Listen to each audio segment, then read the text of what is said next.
so good to have you here. Very, very excited for tonight's conversation.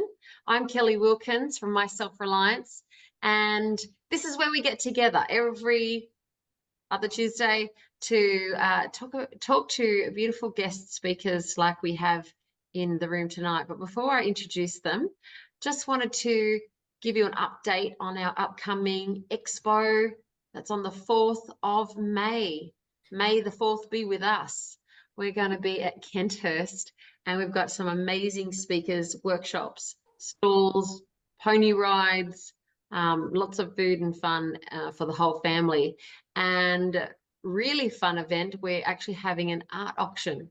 So if you have anyone that's crafty or would love to do an artwork for us, it could be any size canvas, no bigger than 16 by 16, and we'll display those. You'll get a chance to actually have a people's choice and pick your favorites on the day, and then the top 10 favorite canvases will get auctioned off, and then whoever the artist was that created them will get 10% of the proceeds. So get your painting gear out and get started. We already have some really beautiful submissions, so love for you to join us on that. And anyone who wants to learn fermentation, we're doing a sauces class with Candice Coughlin, who's also a speaker at the expo. That workshop's happening this Saturday from 1 to 4 p.m. It's actually at my place, so I get to host you. So we have just a few seats left if you want to jump in for that. That's the 13th of April. And the last of those workshops will be all about the wild drinks, and that'll be on the 25th of May. So you can go to the website, grab your tickets for those, jump in quickly because they are selling out fast, and learn all about yummy fermentations, which is so good for the gut health. So now let me, without further ado, introduce you to our speakers tonight. Let's start with Freeman. Freeman, yay! Welcome. Let me just pin you there, Freeman, so we can see your beautiful face. There we are. How are you, Freeman? Hello, Kelly. Oh, so good to see all of you here. And yeah, super excited for tonight. Especially we have some familiar faces here, and also the two other speakers as well. Thanks for inviting us. No problem at all. Now, if you haven't met Freeman before, Freeman has been a world traveler, and through his travels, he has gained wisdom and personal experience, which has been very enlightening. He's going to share lots of his wisdom as he's and the journeying, so that you can become a global citizen. I think that's how you put it, isn't it, Freeman? Yeah. And I was so impressed. We've only met recently, and our conversation was so wonderful. The more we talked, the more I was inspired by what you have done and what you have to share. So looking forward to this conversation tonight. Thanks for being here.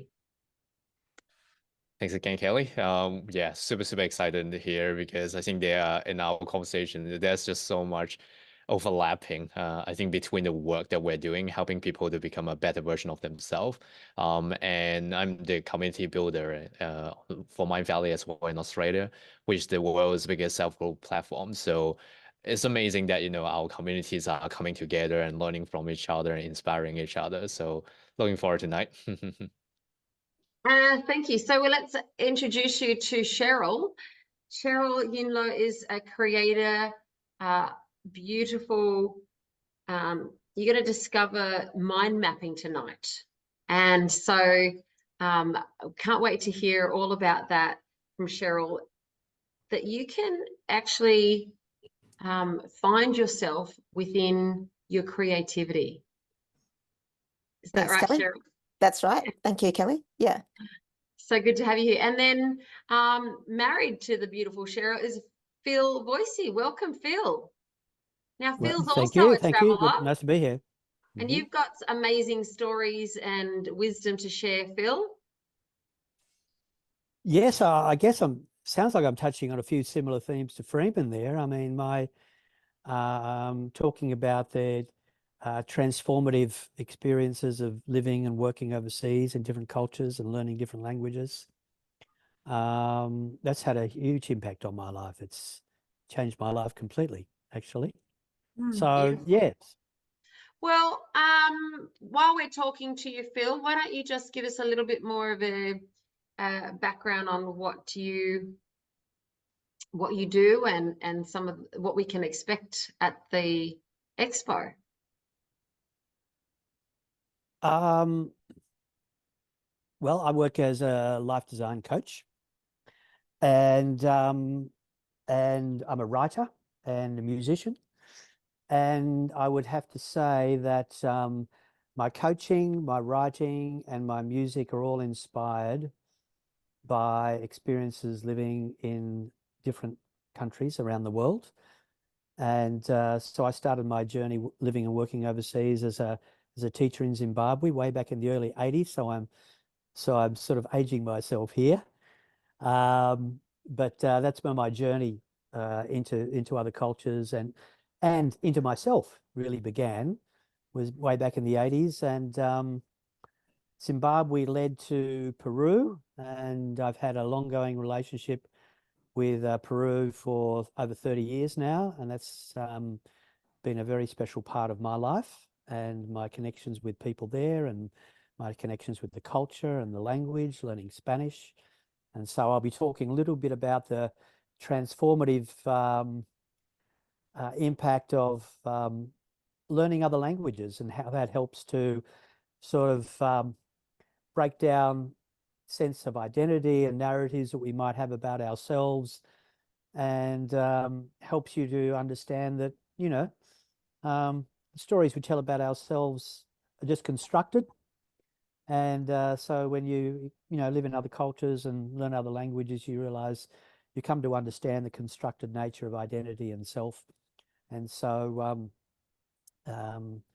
so Peru certainly helped me to understand that. And Peru led to Bangladesh, and Cheryle and I lived in Bangladesh for 3 years. We were working with Save the Children there. And I had the very, very great privilege, and I really consider it a great privilege, to spend a lot of time with particularly Bangladeshi women in the villages there. And if anybody asks me who are the most inspiring people for me, I will say Bangladeshi village women have inspired me enormously. Just courage, tenacity, resilience, resourcefulness, and they are the living embodiment that anything's possible really in your life. And I have to say I learned that from Bangladeshi women. So they were very inspiring for me. So I'll be talking about those things, sort of focusing on my experiences living in those three very different cultures. Beautiful. Thank you. We might dive a little bit more into that tonight too. So Cheryle, tell us a little bit about yourself. Okay, And sure. Thank you. Sorry, Phil's being a bit modest. Can I just add, since I spent the last 35 years with him, but that he's forgotten quite an important thing, that when he went to Peru, he went to set up a house for street children and also live with a Peruvian family. So his insights, are pretty interesting in terms of his cultural experiences in those countries and the view he got. So for me, I started off one of those idealistic people in the 80s of wanting to be an artist, and I went to art school. And I actually was sharing this story with someone the other day, that I actually wanted to live in the Blue Mountains and live in a yurt and be a potter. But it has actually come a bit later in my life, and I'm doing that now, but I'm not living in a yurt. I actually am teaching art at an art centre that's a yurt. And I've actually gone back to pottery, but I'm actually a printmaker. But the thing is that I'm really interested now, in my 60s, actually, about the whole concept, like we're saying, about the narratives and the constructs, about, again, who is an artist, who is creative. And I believe as humans, we're all creative.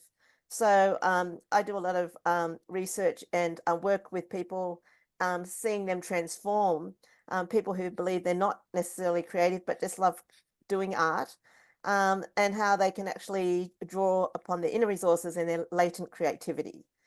So we've all got it in us, and it's always that comment, possibly that negative comment we might have got from our teacher or mother or parent or someone that said you weren't very good at art, and so it stays with people for a long time. So I'm like to bust that open, as for adults in particular, and then realize that too, that creativity. Might set up a company a few years ago.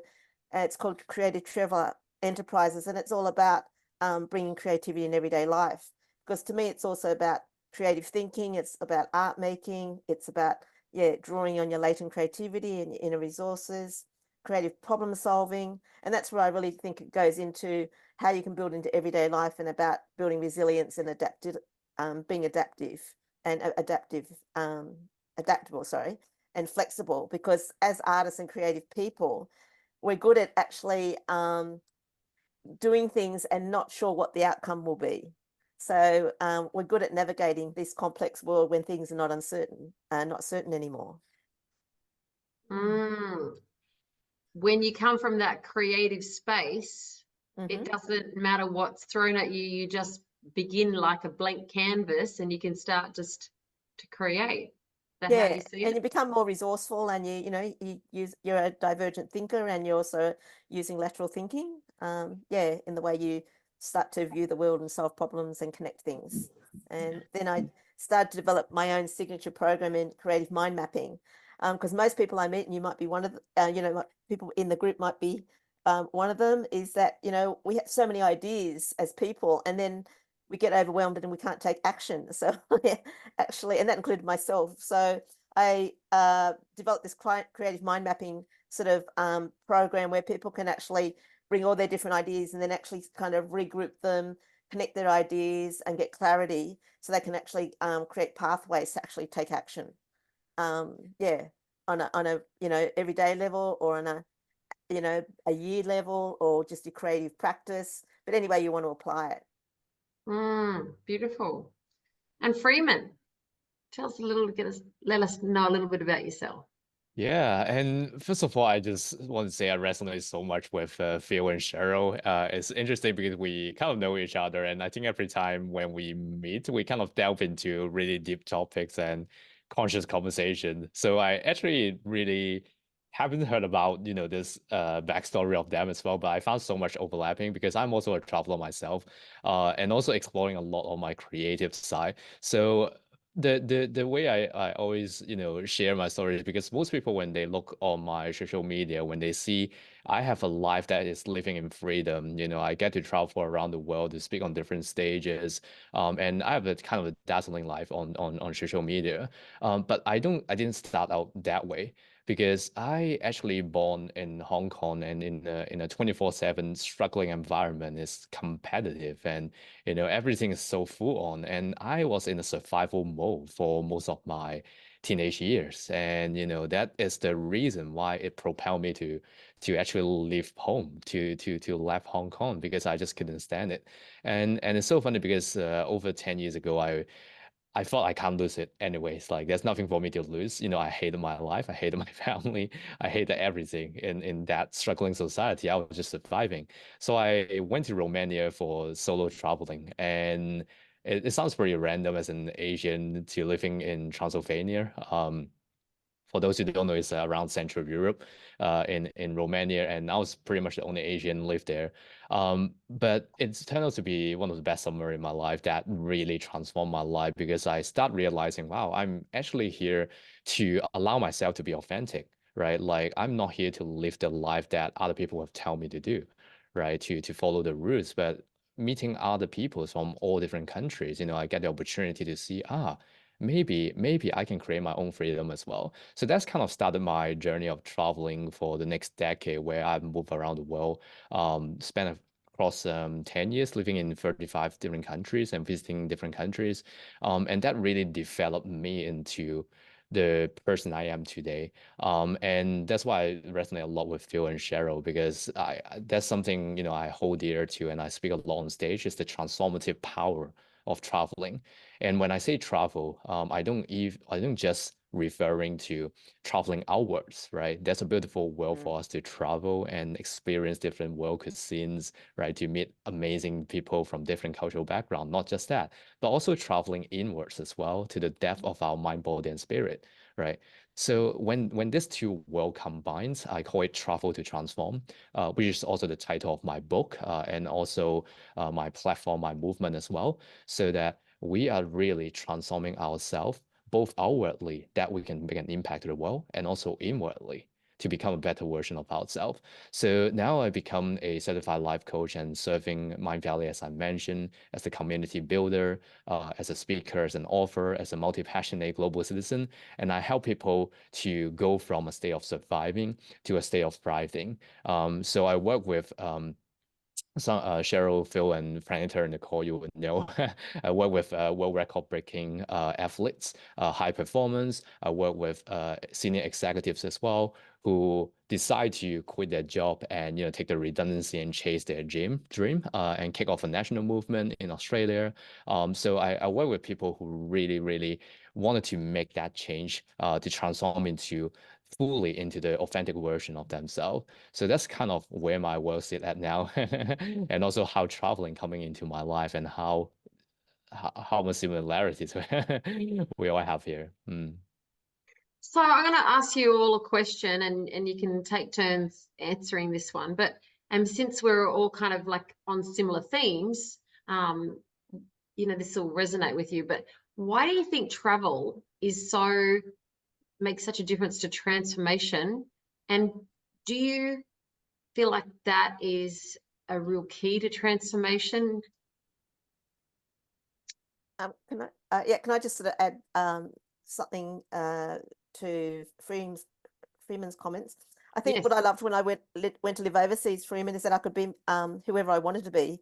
No one knew what my history was, so there was lots of new opportunities and new discovery of different parts of myself as well. I did a lot of things that I'd never done before, like set up a third world picture library with a local Bangladeshi photographer.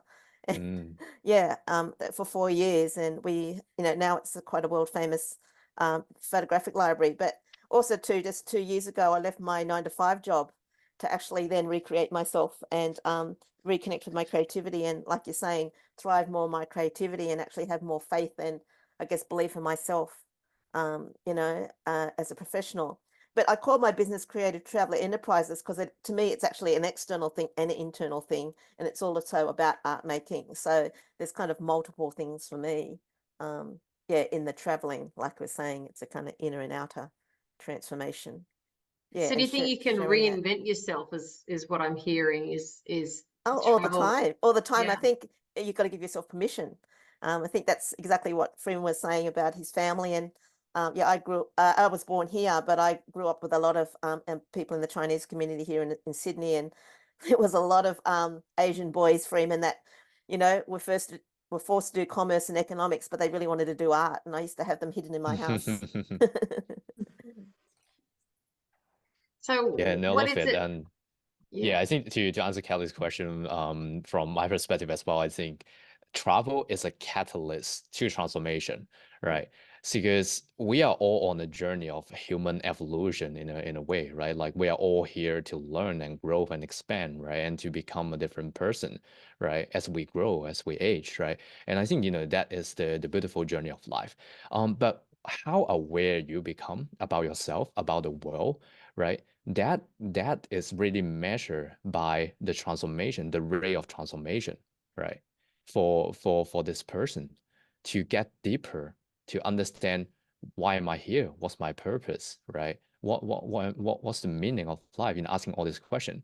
And like at the end of the day, like we all ask ourselves the questions, but traveling does give us the space to reconstruct our identity when we're doing so. Right, because like Cheryle said, we get to extrapolate ourselves, from the bubbles that we've been living in, right? Where you might be confined by society rules, right? We may be told by our parents or our family what is right or wrong, right? But when we are going to travel to a new country through, experiencing a different modality of the place, then we are connecting differently, right? through ourselves with the place and the people there. And that really opens up a whole new space for us to transform, right? And that's why I see it as a catalyst that we can use traveling, right? No matter we're talking about traveling overseas to exotic country like me, randomly going to Romania, or you're just traveling interstates, right? Going from Sydney to Melbourne to experience a different city, right? Or different cultures there. And even if you look at art itself, right, as we are talking about creative, it's totally different. Even with the indigenous arts as well. I just recently go on a trip to Northern Territory, to the Tiwi Island, right, to visit the indigenous people there. The arts they create is completely different from what I know in New South Wales here, right? So no matter what extent you are looking at the travel, it does serve as a catalyst to accelerate your personal transformation. Wow, Yeah, lovely. yeah. I've had quite a few moments to build on what Freeman just said, and I remember one of the profound moments for me was walking into a classroom of 40 Black Zimbabwean students for the first time, and as a white man in a Black township, that was an enormous moment for me, because it brought me face to face with my own prejudice. And suddenly I realized, I thought of myself as a very progressive lefty at that stage, but I'd never actually met Black people. This was in the 1980s, and you didn't see Black Africans walking through the streets of Sydney in those days. And I'd had no contact with Aboriginal people. And I was thinking to myself, my God, you know, I felt a fear and an uneasiness being in that situation. And I reflected and thought, where does that come from? And that set me on a journey of thinking, well, God, where do those attitudes come from, and why am I thinking this way, and where's this fear come from?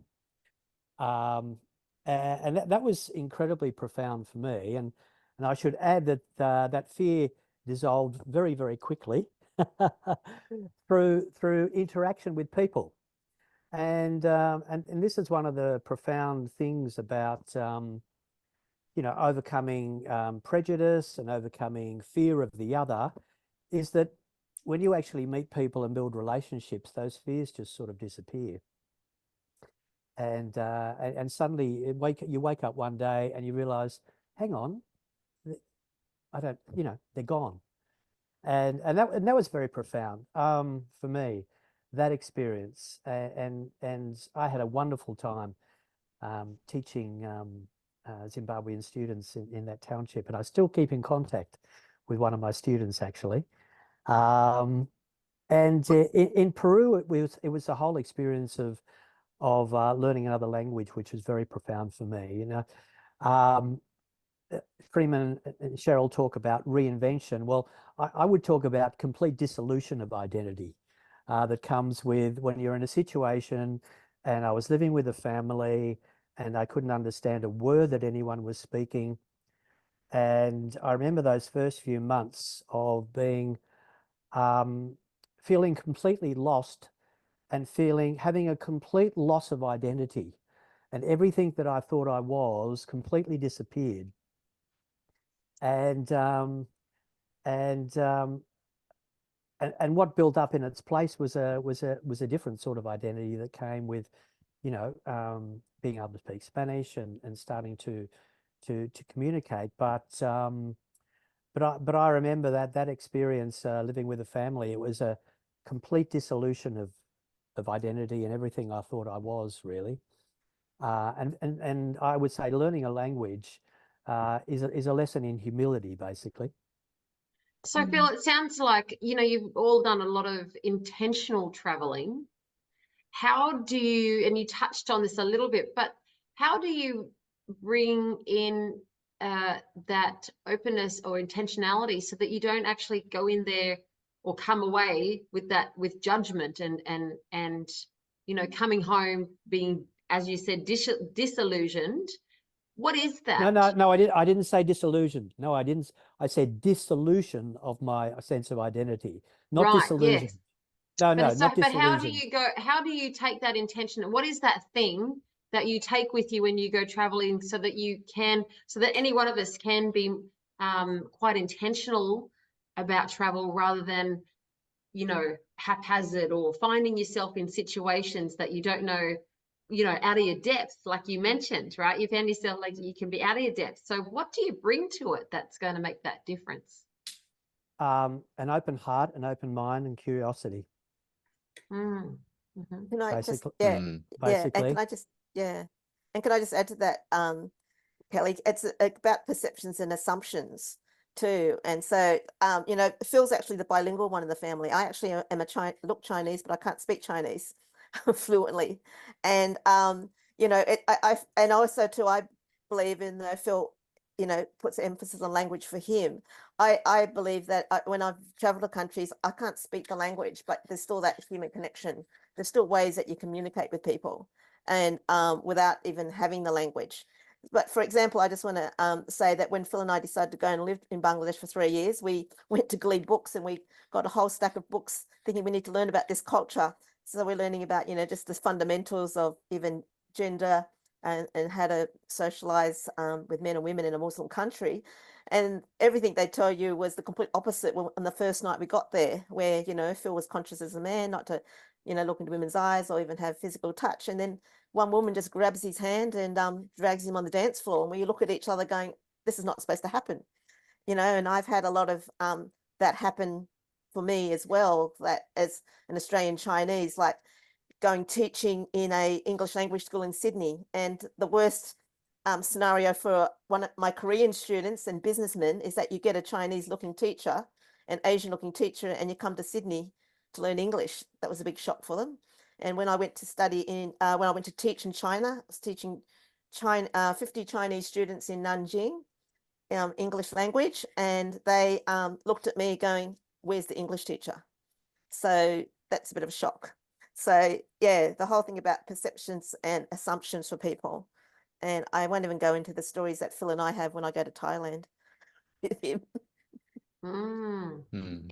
You Yeah. sound like you chose those locations. Was it random or specific that you ended up in Peru and Bangladesh? Yeah, they're specific, but Uh, like you're um, saying, it's about having an open heart, but also to an open mind, no, and about a growth mindset as well. yeah, You know, and mm. those happenings and just spontaneous things that happen without being too preconceived about things. Mm. I went to Zimbabwe because there was a teaching contract and I was an unemployed teacher at the time. And I can honestly say when I saw the advertisement in the paper, I had no idea where Zimbabwe was. I had to look it up. So Zimbabwe sort of chose me in a way. I went deliberately to South America because at the time I was an English language teacher and I thought, how can I teach anybody how to learn a second language if I don't understand what it's like to learn a second language myself? So I went very deliberately, and this was really naive and foolish. I went to Peru with no Spanish whatsoever. I thought I'll learn it through cultural immersion, and I'll see what that's like. Well, it's probably the hardest thing I've ever done in my life. Peru at that stage had 2 active terrorist organizations and was a country with lots of crime and so there was a lot of violence. And I was thinking to myself, geez, a bit of Spanish would have been really useful before I arrived. But I learned living with the family, sitting around a lunch table, listening to 4 very garrulous daughters talking away in Spanish at 1,000,000 miles an hour, and that's how I learned. So I went very deliberately to Peru with specific purpose. I'm going to learn how to speak Spanish, and I'm going to understand what it's like. What do you go through when you learn a language? So I can understand my students. You know, students who come to Australia and have no English. What's that like? What's that experience like when you can't communicate and your whole sense of self is questioned? Amazing. Mm. Freeman, let Yeah. me just ask you then, you talked about that transformation, what it was like for you growing up in Hong Kong and then, you know, that travel. What was that turning point for you that really switched things for you? Yeah, so when actually, you know what, to also link what Phil and Cheryl share, I think, because I think they mentioned a really good point about being intentional with the travel itself, right? Because once you know why you're there, once you have the why, right, and then you link up the experience, then the transformation process go through, right? And if we conceptualize it, you know, this process involving working with your fear, right, working with the prejudice, right, the stereotype you may have on people or the people on you, right? So, you know, to help the audience, you know, to understand, to conceptualize it, the transformation looks like this, right? It's like I go into a new place with the intention, right, going into the place and then become aware, become consciously aware of the differences between that place or the people there and me, my language, right? And then the transformation begins because now I am creating a new level of awareness about myself and also the people, right? So it looks like that. For me, right, maybe I will share a story which I think the transformation come from very unintentional instead, because I do believe, you know, even though now I also teach, you know, intentional travel and purposeful travel, as I say, but if you are just, you know, wanting to explore, right, a new place, the unintentional travel still, you know, would unleash transformation in you. It's kind of similar to a way that I think Phil experienced Bangladesh as he shared his story. But for me, it was really also answer a question, Kelly, back then when I first started backpacking in Europe, when I first started traveling. So Romania was the first point where, oh wow, like there's a whole new world other than Hong Kong that I have been, you know, get to explore. So I fall in love with Europe at that time. So my story start when I was in the red light district of Amsterdam. So I swear, you know, like I just booked a hostel there for the reason it looks to me on Google Map that all the touristic museum and stuff are all around there. I have no clue what red light district is, but you know, I just landed there. The story start there. Anyways, and if any of you have been living in a hostel, right? When you travel, you know, it's a very budget way and economic way, because I was a student back then, right? And you know, you share kind of like a 6 bedroom or 8 people bedroom, in a dormitory with others, right? But you know, it's a really amazing way to get to know new people as well, you know, young travelers and stuff, right? And I was quite unintentional, you know, I just want to Amsterdam and want to experience. And I don't know about you, but I'm from Hong Kong, so you know, drugs and you know, smoking weeds and all those stuff is a big no-no for me. And then when I there is, you know, like it's a big shock when I see, you know, oh wow, it's culturally they are pretty different. And when people ask me, do I want to try? Of course, I don't want to, right? And when I was in a hostel, right? I still remember that was a huge transformation in the mindset itself, which is related to our discussion here. Is that I remember when I go before going into a hostel room, right? Normally, you know, I tell myself, okay, be open-minded, Freeman, right? You can meet whatever person you're gonna experience, right? And you know, just be cool, right? If there are people, just meet them, right? You never know, because if you are lucky, then you will have a good time together, maybe exploring the country, right? But you know, sometime maybe sharing room with people, like there are pickpockets as well. You know, I did lose my belonging at some point of my travel. You know, sometimes it's not as simple as thinking, okay, I'm just sharing my room with strangers, right? So that's like both sides of it. And I remember when I was in the hostel in the red light district, I found my room, and then I just opened up the door, and then you know, like.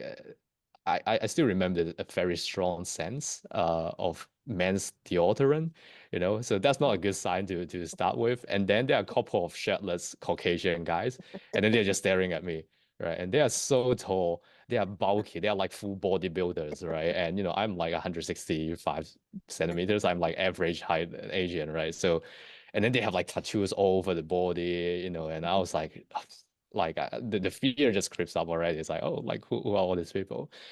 So we greet each other in the room, and then you know, my sense was fully heightened, right? Like I was preparing for fight or flight. Didn't really know what to do, and then I realized, oh no, like my bed is actually at the corner on the upper bunk as well. It's like if they rob me, there's no way for me to go, right? So you know, my mind start conjuring up, you know, all this story and the fear, right? It was my younger age, you know, when I first started traveling around the world, to really experience that in reality. And then one of the shirtless guy, you know, he talked to me, hey guys, I love your necklace, you know, your cross looks very pretty, right? What's the story of it? And then I was like, oh no, it's happening. He's gonna ask me to give him my necklace, you know, he's gonna rob me, right? And then I just told him the story about, you know, because I used to wear a cross, because I'm Christian, but I also used to play in a metal band, right? When I was back in Hong Kong, because I was sharing with you, I was struggling because I love playing metal music. But back home, you know, people would judge you if you play metal music. It's like, oh, you're a bad person, right? Like you must be taking drug and smoke, right? But for me, it's not like that. I can be a Christian, right? And I can love rock and roll as well, right? And I tell him the story about, you know, how I break stereotype. You know, I'm just being honest with him, right? And then the guy was like, wow, like you have such a cool spirit. Like me too. I get what you mean by breaking stereotype. I get that a lot as well. I'm a teacher actually, but people don't believe I'm a good person, right? And I'm a Christian too. And then I was like, wait, what? Like this guy with a full body tattoo, he is a Christian? Like, you know, like how that works? Like, you know, in my head, it didn't work, right? It didn't click. But as we talk, right, as I talk with the strangers in my room, you know, I start learning about their story. I was like, wow, it makes sense because I learned that he did go to jail before, but now he's a new person. He wants to contribute to the world, right? And that's why he left Spain, because he couldn't find a job there. And now he's in Netherlands, right, in Amsterdam, right? And then the longer we chat, the more I realized, wow, how much more story I conjure up, right? When I went into that room compared to how I understand it as a person. And you know, of course, the next day, you know, my bag and everything are all safe there. But the whole gang was they left. But they also left me a note as well because they say, Dear Freeman, it was very nice meeting you and talking to you. We seldom meet Asians and we learn a lot from you. Have fun for the rest of your trip and God bless you. Right. And then for that it's like, oh, like having that experience, right? That travel experience, if you can feel it in this room coming from this survival, you know, in this surviving mode, that this fear that, oh, like it's not gonna go wrong to, wow, I have the most enlightening experience talking with somebody who I learned so much from, right? That itself is a transformation of your mental models, right? So to conceptualize it a little bit, for me to wrap up a bit, is because, you know, like we right, neurologically, we have our limbic brain, right? And limbic brain is also referred to our mammalian brain, right? The part that controls the emotion, the fight or flight mode, right? And it's so funny because we are living in a modern day now, right? Back in the day when we are cavemen, this part of the brain is really, really useful because if there's like a saber-toothed tiger jumping out, like I want to be ready to fight or flight, right? But the thing is, because now we are living in a modern day, right? We are living in a completely different multinational cultures world, right? But the thing is, our Olympic brain is still inside our head, right? Which creates the biggest cultural gap there is, right? So for me, this understanding, we actually have a power to create the stories in our head. That itself is the biggest mindset we can embody and to adopt as a traveler. And I hope this story helps sharing a bit the unintentional travel as well on how I learned through also coming through my own fear when I'm traveling to understand stereotyping, right? To also how I can use this to actually unleash my transformation because the more I travel, the more I get to learn how much story was just crap in my head that I get to rewrite it and reinvent it, right? So yes, that. No, absolutely. I think we can all relate to that. We've all had that experience where we have been somewhere and expected a certain outcome based on those stereotypes, and as we've been open and ready to listen and we've able to see something new that wasn't there before. So thank you so much for sharing that story. And one of the things that happened, I guess, for me, you know, the last few years when all the travel stopped, that really, you could see people defining freedom. For me, I noticed it was all about the travel. If people were locked down, couldn't travel, that equals no freedom. But once things started opening up, and it wasn't just about, you know, can we now go, you know, travel, or you know, who can we visit, or I'm just going to press on mute on our, yeah. So you know, what I noticed was the more that travel opened up, the more that people felt free. Now, as a person who I felt was excluded from travel, because a long time, you know, the vaccine was your ticket, right? If you were vaccinated, you could travel. If you're unvaccinated, you can't travel. And for those of us who decided to not get the vaccine, then that was a really precarious time. And for a little while, I thought, well, that goes my traveling days. And because I, you know, have visited a lot of countries and done a lot of travel. And so I was really concerned then, would I ever be able to travel again? So you guys are in the industry of travel.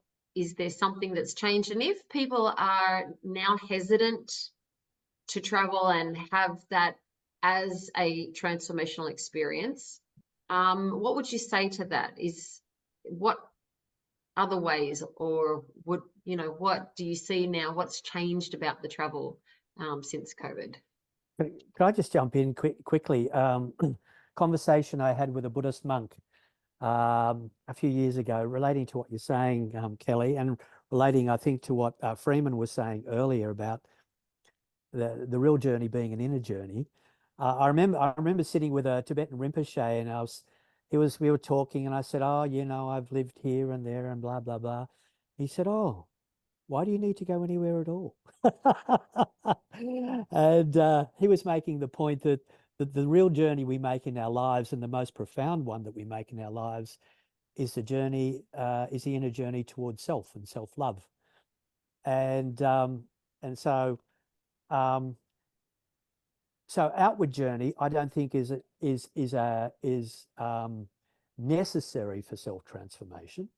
In my case, and I think in Freeman's case and in Cheryle's case, we've been talking about the fact that it has facilitated that self-transformation, but it's not a prerequisite, I don't think, as the Tibetan monk was making it clear to me. Yeah,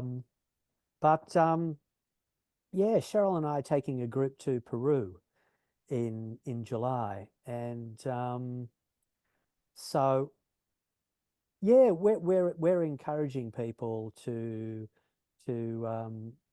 now that COVID is no longer a threat, to see travel as a real opportunity to explore themselves and to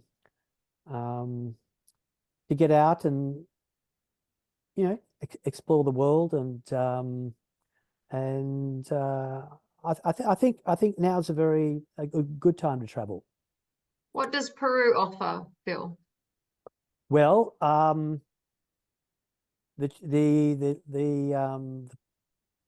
program we've got plans involves a trek to Machu Picchu, so a 4-day trek. So it's very much, we hope, a journey of inner transformation as well as physical transformation as well, because that's quite a challenging 4-day walk to Machu Picchu, the Inca Trail it's called. But Peru is one of those places that it's so rich in so many ways that, you know, the indigenous culture that is very strong there, the Inca history and indeed the pre-Inca history, enormous richness of archaeological sites and historical sites, culture, and particularly up in the Andes Mountains where we're going.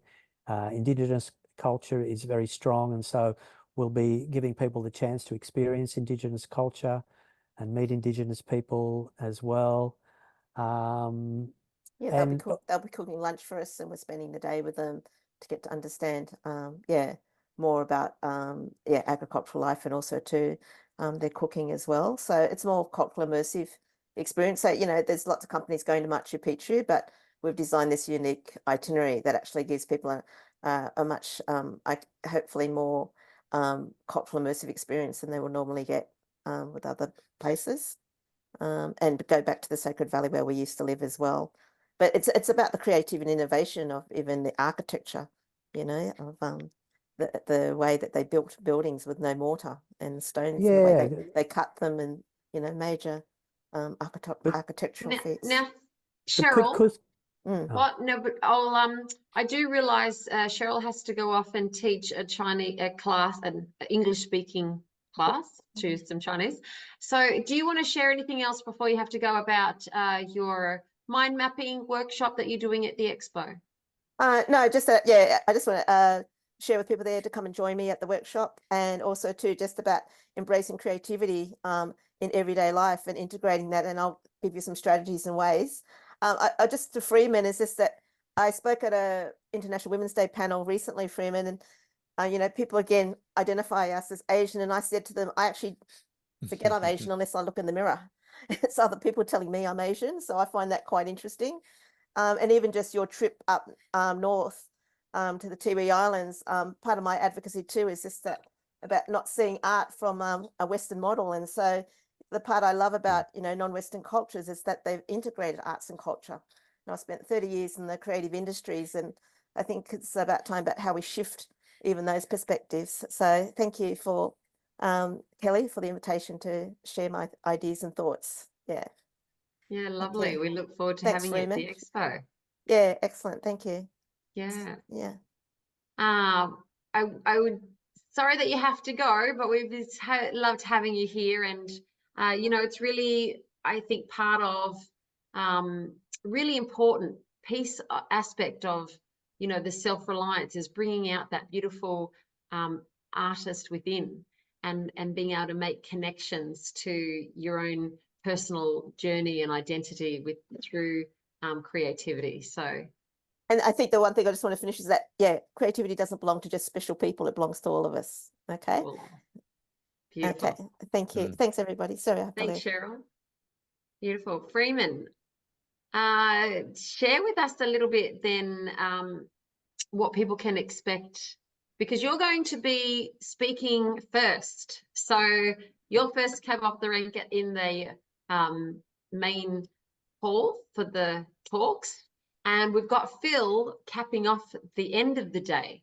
So if anyone feels like, we're going to be comparing, probably not, because they're going to have very different things to share, but also at very opposite ends of the day as well. And so, you're going to be able to get there and experience a whole wide variety of activities and workshops and stalls and things. So, yeah,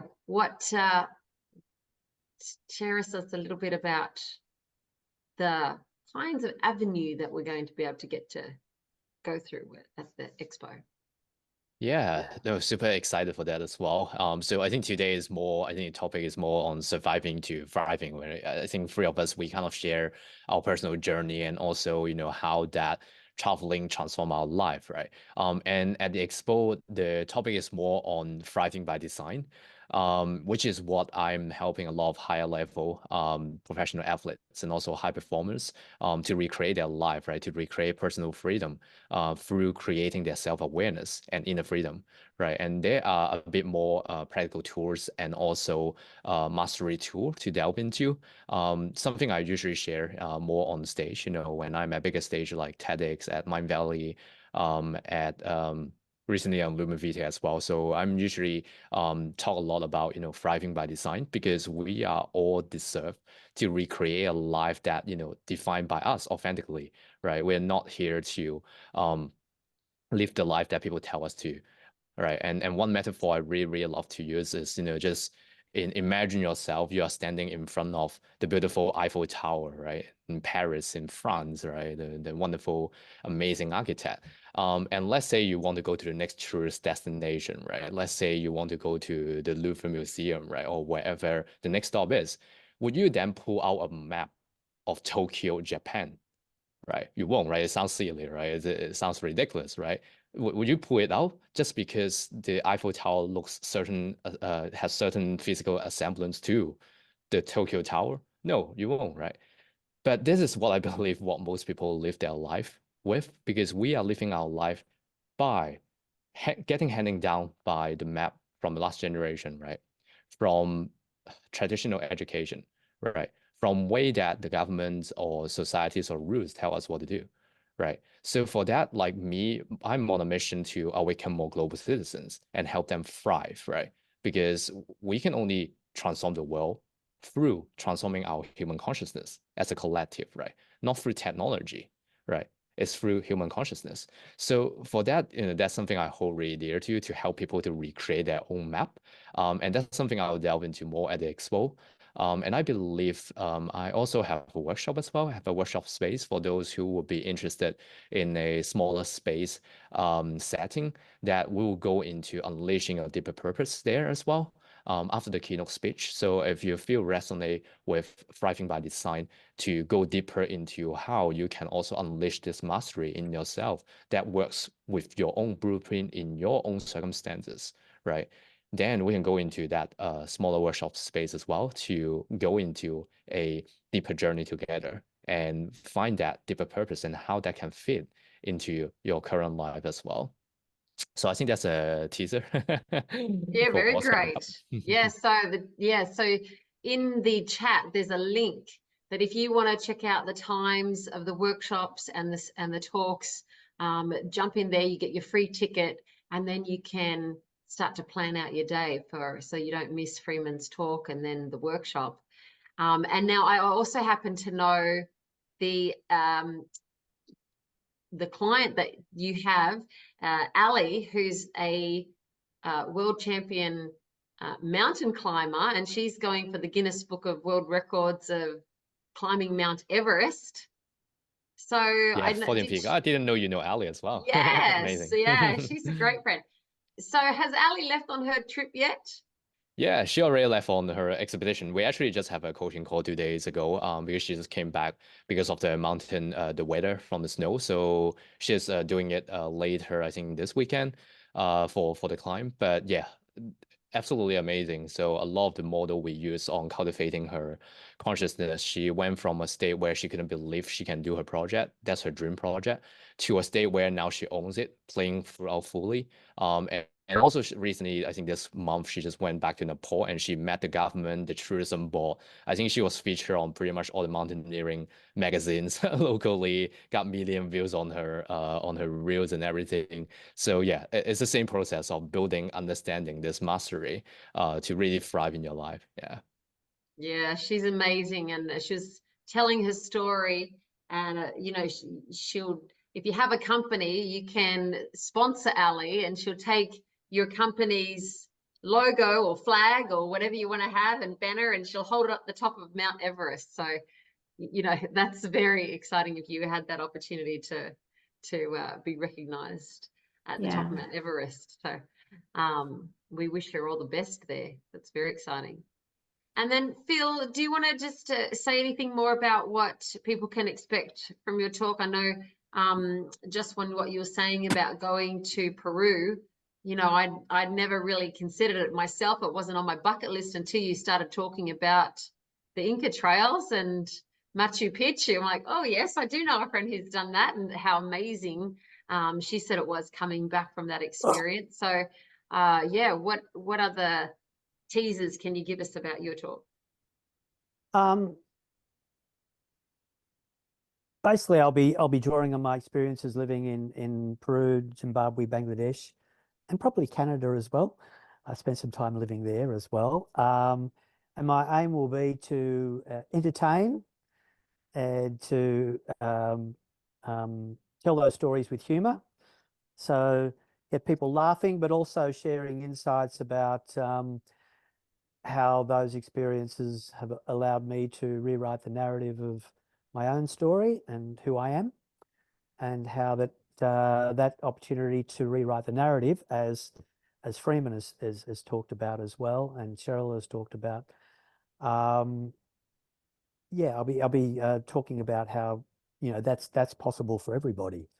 And so I have a business called Possibility of Us, and so really it's the whole experience of living, working overseas is all about realizing the possibility of me, and that's an opportunity that's open to everybody.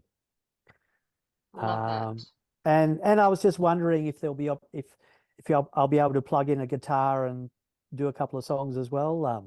Oh, we'd love that. Oh yeah, we'll make that opportunity happen for sure. Because For I sure. like to tell stories and combine that with song.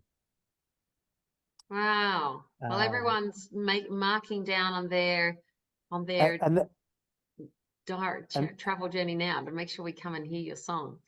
and that's part of me rewriting my story, because Freeman was talking about, you know, the fact that how people stereotyped him, and he had a particular narrative about himself, and yeah, I remember at school, you know, I wasn't picked for the local choir, and that had a devastating impact on me. I thought, oh God, I can't sing, and so it took me a long while to build up the courage to perform publicly, but I do it now, and the part of my transformation is I don't care what other people think anymore. Isn't that so true though? When you actually shed that, you know, Yeah. worry about what other people are thinking, you can actually just relax and be at peace and live and breathe. And, you know, I was 48 and when I had that experience and gave up all those concerns and perceptions. And I really, like, as you say, writing, you get to be the hero of your own story and rewriting how it turns out for you. It's very liberating, and I know these days not to take anything personally. Yes. Life is not personal. It's not personal, no. And it's not personal. And once you get to that point, fear sort of disappears, really. Yes. Yes. And hopefully, you know, people start to engage with this concept. And I know sometimes as we get older, that gets easier my son said the reason that at his tender age, he has to care what people think of him is because, Mum, you're married now. You don't have to worry about what people think of you. But at our age, we got to worry about, we got to get married. Yeah. So, yeah. So I'll be talking about those themes, but sort of telling hopefully some funny stories about experiences living and working overseas that it will make people laugh. That's the aim anyway. My aim is always to try and get people laughing. No, actually crying and laughing. I think if you can make people cry and laugh at this within the one talk, I think that you've done it. You've done it. Yeah, well, and that's where you can start to learn, isn't it? We open up our learning receptors when we're crying and laughing. So crying and laughing. I think that's the aim for me in any sort of speaking, presentation, or any artistic pursuit. My aim is to, you know, if I can make people laugh or make them cry. Oh, wonderful. Now, before we wrap up, I'm going to open it up to our audience in the Zoom room. If anyone wants to ask a question of Phil or Freeman, or anything that they're wanting to delve into. You know, it's just been such a marvelous opportunity to get to know you both and to have you along. Transformation is one of my favorite topics, and we've spent most of this year on our Tuesday night calls talking about different aspects of transformation this year. So if you want to go back and have a look at those videos, you can see them on my YouTube channel. If you find Kelly Wilkins, my self-reliance, you'll find that library. And also come and join us on our Telegram channel. That's where we all hang out and share lots of interesting information all about self-reliance, and we can try and keep it a pretty positive page and upbeat. And so we'll put the link in there if anyone's not familiar with Telegram. It's a little bit like WhatsApp, so you can kind of remain a little bit anonymous but be part of a group as well. And so we have lots of fun there, and it's where we're posting things regularly. So I'll pop that link in. Does anyone have any questions? Pop your hand up or come off mute. And you should give people a second to do that. I'd just like to say thank you for inviting me, and I really enjoyed Cheryle, Freeman and Phil's sharing their stories. They're wonderful. Thank you. Oh, thanks for coming in, Katrina. We love having you here. Beautiful. And does anyone else want to make a comment about something that you heard tonight? Any aha moments that touched you particularly? I'd love to hear from our crew. We do have a new speaker. We usually hear every second Tuesday, but we actually moved our last week's call to this week, which means we are on next Tuesday as well. And next Tuesday, we're going to be hearing from Murray from Country Meats Direct. And he's going to be talking about the meat industry. There's been lots of concerns and rumors and stories around what's happening in the meat industry, and he's here to set the record straight. Also, you know, how you can get the best quality meat. But also we're going to hear from Darren as well from My Place. We met at our off-grid festival trip that we went on last week. If you haven't seen those videos of that trip, they're lots of fun. And thanks to my traveling companions, Emma and Andrew. Love having you there, and we all got super cool hats. We all look like cowboys now. So cool. So have a look at that video in our Telegram group. But it doesn't look like anyone has any questions, so we'll. Yeah, I just want to say that you know what's been said tonight is actually quite resonating. When I first went overseas. I was supposed to go with my partner at the time, and he hurt his back, and so then I had to go by myself on these Contiki tours when I was young. And I was this shy person who wouldn't speak to anybody until they spoke to me first. And that was actually, that really transformed my life. That was my first big transformation. So yeah, it's amazing what just what being in a different place with different people, you know, can do. So yeah, really resonated. Thank you. Beautiful. Thanks for those comments there, Cheryle. It's awesome. Beautiful. Well, thanks to everyone who has joined us tonight. Really appreciate you being here, and please do come back again. We'd love to have you, and we'd love to see you at our expo. That's where it's all the fun's going to happen. So do get your ticket, and we'll wrap up tonight, and we'll see you all next week. Thanks, everyone. Thank you. Thanks, Thank Kelly. you. Nice to meet Thanks, you. everyone. Thank you. See Thanks, you. everybody. See you at the Thank expo. you. Bye. Hi, I'm Kelly Wilkins. I am the founder of My Self-Reliance. Here at My Self-Reliance, we like to gather the community together.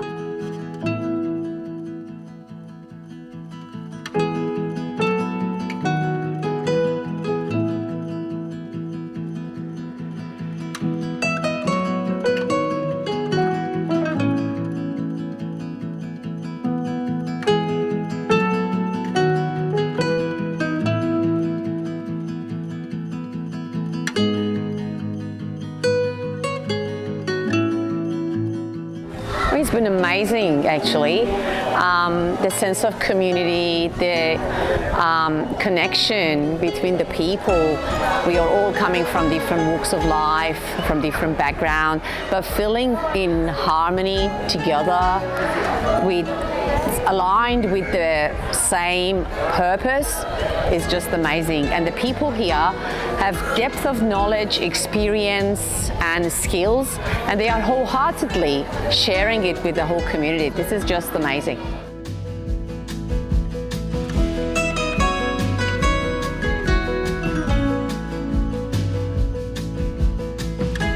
It's been fantastic to be at the My Self-Reliance Festival. I'm here presenting a fermentation workshop, so that was lots of fun this afternoon.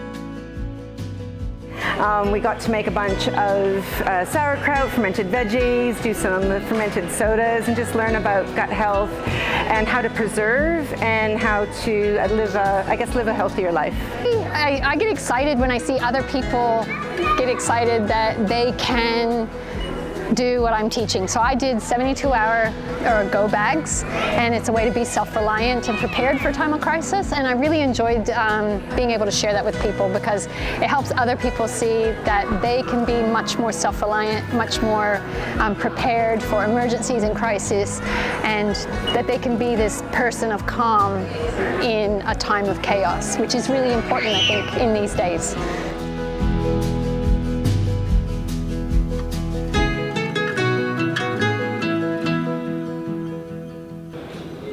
Every time I just take myself from where I am today to where do I want to be, and I just take those little baby steps, move myself. Okay, where do we are today? Where do I want to be? I also came here to learn and to be a part of a greater community that can actually help us come together as community and be self-reliant in any situation, whether that be survival situations, whether that be to look after each other as a community using the resources that we have, using the food resources or emergency equipment.